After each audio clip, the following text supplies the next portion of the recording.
Coach Lee here with Pro 13 Cycling Coaching, and let's do a season review of myself. So at Pro 13, for our clients, we do end of season reviews where we look at the goals. What were your goals? Did you nail your goals? Where we went right, where we went wrong, emphasizing the word we. What did we do good? What did we do wrong? What can we do better? How did we have to change your plan? Did we have the right plan? How did your events change? All that great stuff. And it's just something that we love to do, but it is a necessary part of the training process, right? It's only through review. It's only through, gap analysis that we can get better, right? So let's just jump in right now and look at myself and see how did I do? Did I nail my goals? I'm a coached athlete as well as a coach. So did I nail my goals? What happened? Okay, so my goals were for this year to increase FTP to 325. We have a great climb that's about 3.5 miles long. That's, like 5-6 miles from my house. So, my goal was to hit a specific PR for that climb. There was a 60-mile race in Southern Virginia that's just a virtual thing, and I wanted the KOM of that baby.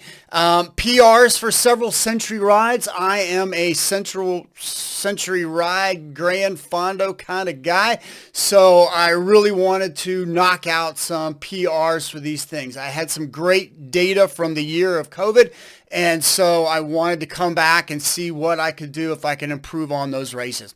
Gravel races. I have a great gravel bike, wanted to do more gravel races, and I wanted to improve my gravel skills, right? So I come from the road, and roadies transitioning to gravel, it can be problematic with the skills. Mountain bikers, no problem. They rock out the gravel bike. Roadies tend to have problems. Another big problem that I had was I did not want to die at the end of my Grand Fondos. So in 2020, I did some great Grand Fondos, first place, great everything, but I was dead at the end. Legs were cramping. If there were some people with me, I would not have had a strong, fast finish. So I really wanted to rethink that and kind of retool the end of my century races. Continue my nutritional work for 2021. So I gave up alcohol in 2019. Yeah, so I'm on nothing. There's no wacky tobacco. There's no pills. There's no alcohol. I am 100% sober, and it's pretty wild experience to be sober. But it's really helping me with my sleep, my recovery. Just everything, weight loss goals, personal goals, professional goals, everything. So, if it's something that you're thinking about, think about it, right? Think about going alcohol free.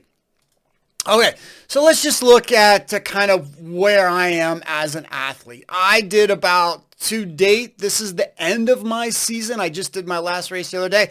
So for this year, I did 6,600 miles. I'll probably end up with maybe 7,200 miles for the 2021 year, and about 415 miles. And that's kind of what it breaks down to. I do a lot of hiking and things of that nature, rock it out. Okay. Now, another thing that I look at is when I'm especially looking at an athlete, when I get a new athlete, I'm always fascinated by time in zones. Where are you spending your time? And so as we can see here, for the last 365 days, we can see that I am mostly in zone 1. This represents about 35% of my time in zone 1. Now, so this was my first big problem of 2021. I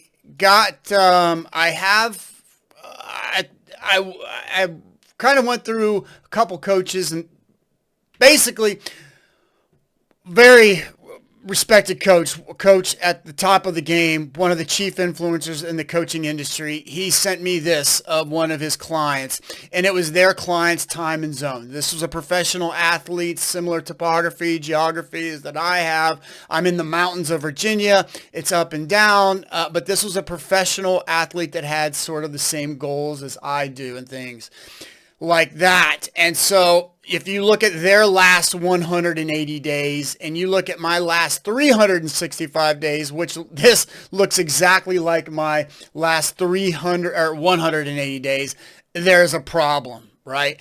Where am I spending most of my time? Okay. I'm either going, a little too hard or too easy, just looking at time and zones, which is absolutely the case. What's the problem with spending all of this time in zone 1?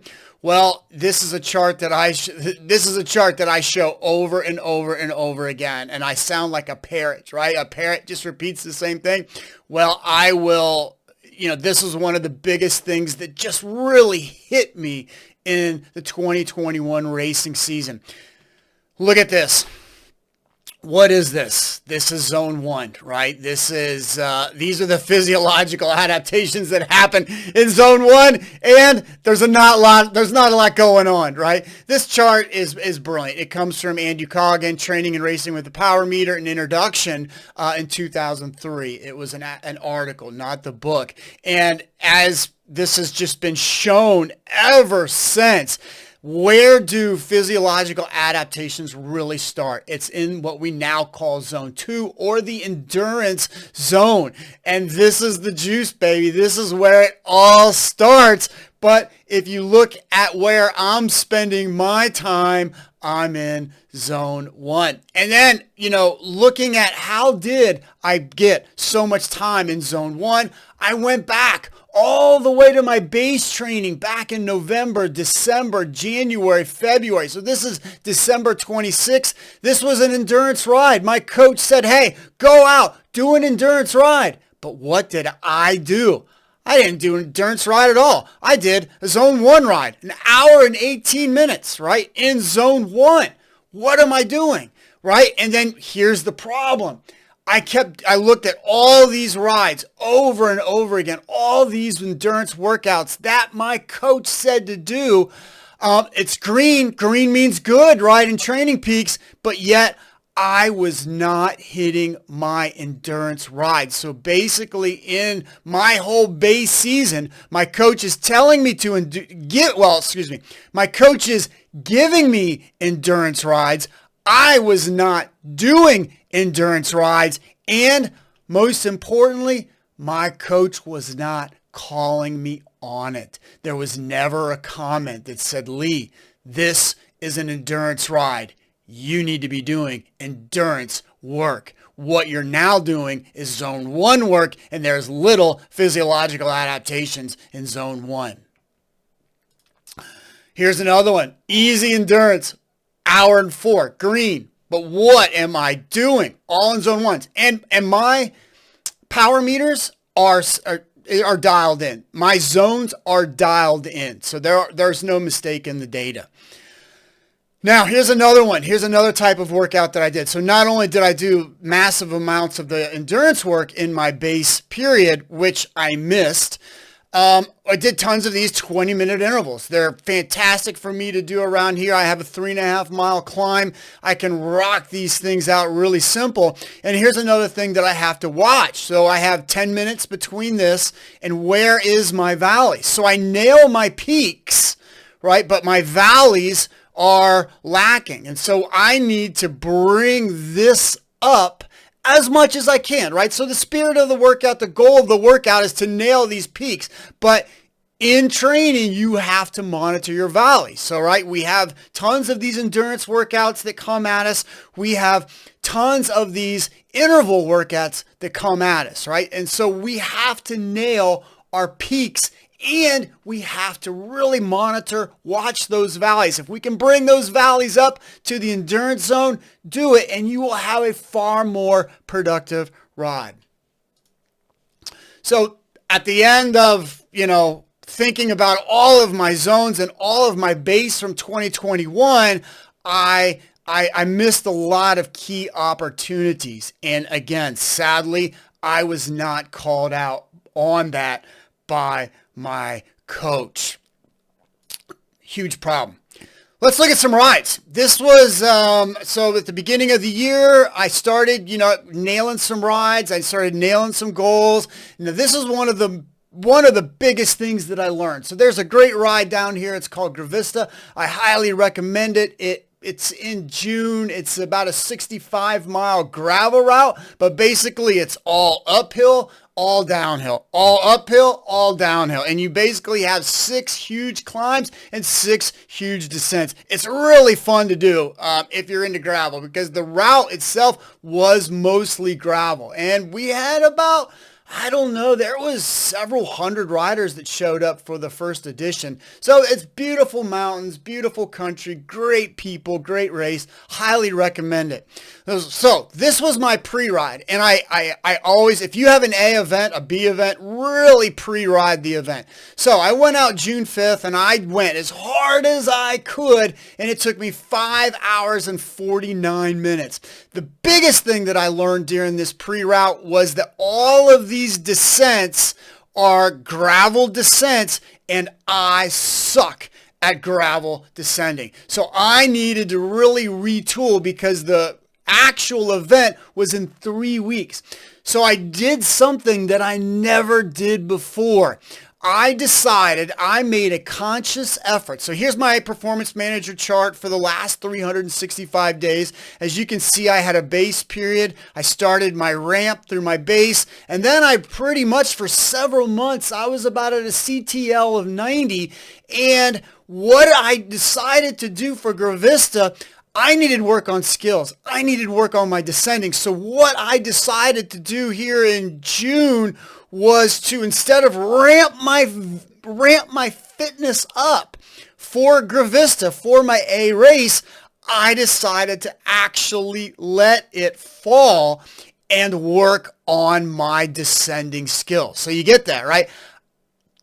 I sacrificed fitness for time with descending. So basically there's tons of gravel roads right around my house. I just spent all that time descending. And so then what happened? My first time that I did this all out was 5 hours, 49 minutes. I went back and did it on race day, 5 hours and 16 minutes. I really super paced these climbs, and there's 6, this only shows 5 climbs, but this is really 2 separate climbs. So I paced this tempo, I paced this tempo, paced this tempo, ended tempo, and then drilled the descents as much as I could. And the descents were so steep, there really was no pedaling, and you just lost watts out there. So my time in zones is very reflective of, tempo, nothing.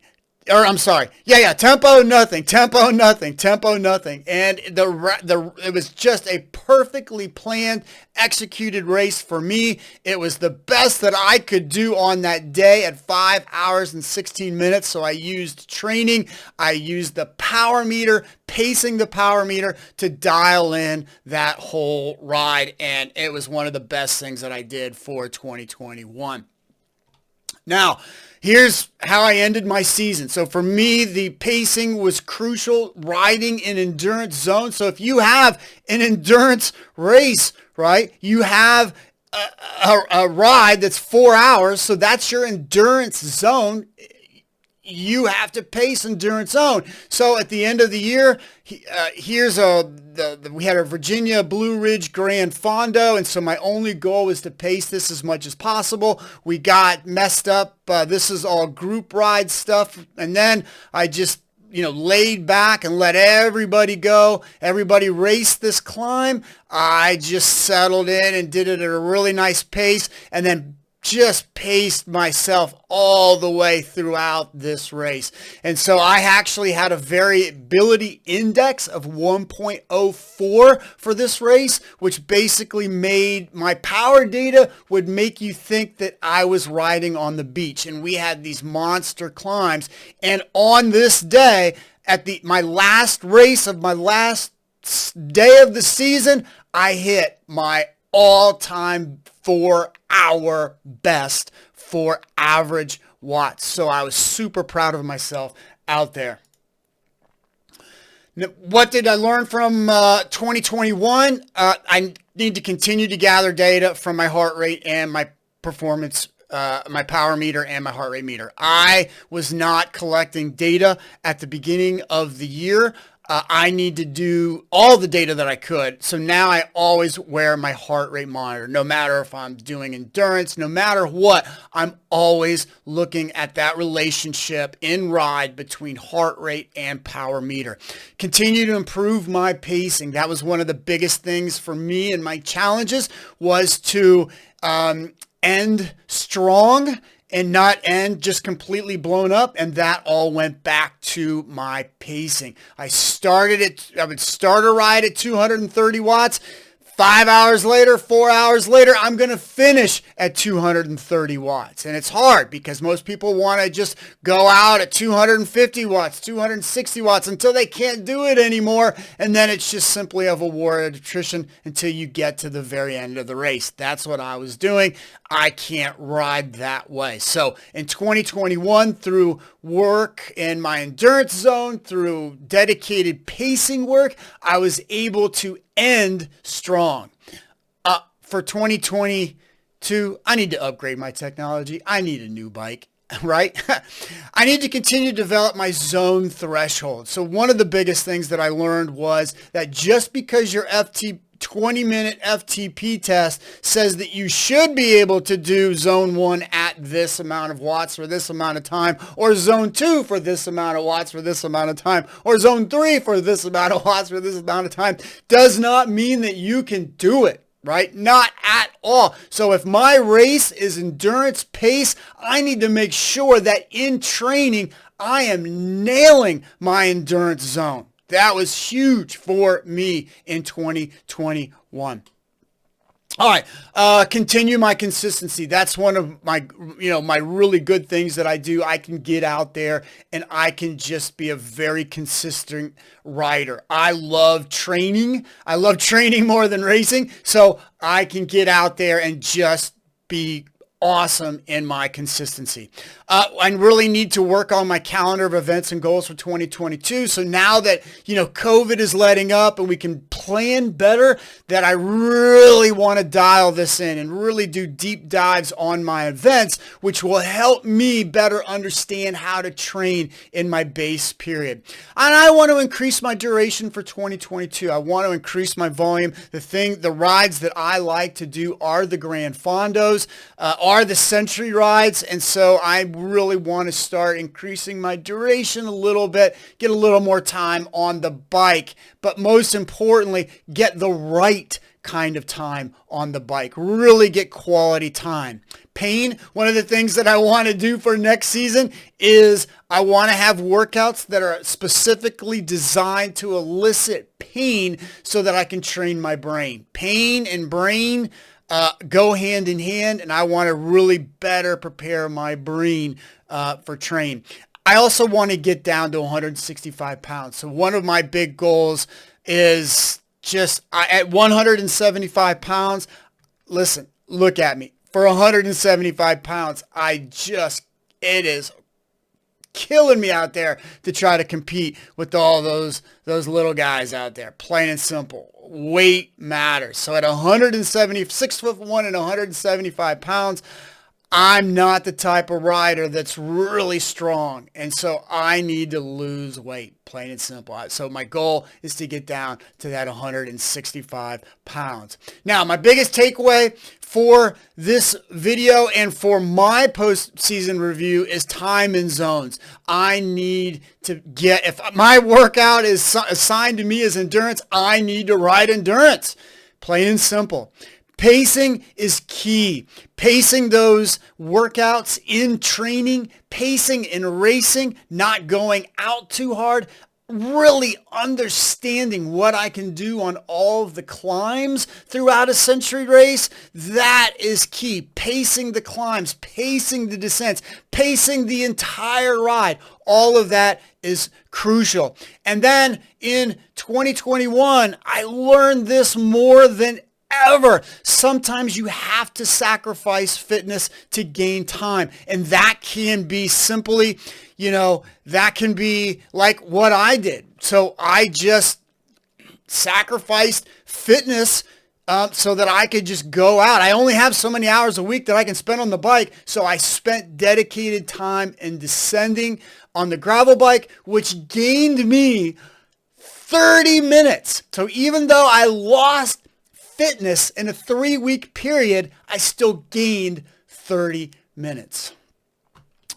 Now, hey, if you want a postseason analysis, I can do that for you. I would love to jump in your analysis. The biggest thing to say is that all of these are completely individualized. A proper postseason analysis is based on you. It's based on your goals, your events, on your, who you are as an athlete. Are you cyclocross? Are you mountain bike? Are you a triathlete? So, we can dial you in and look at your data, but, again, reach out to me if you have questions about your season, if you have questions about who you are as an athlete, if you have a question about where you want to go for 2022, reach out. I would love to talk to you. Thanks. Take care.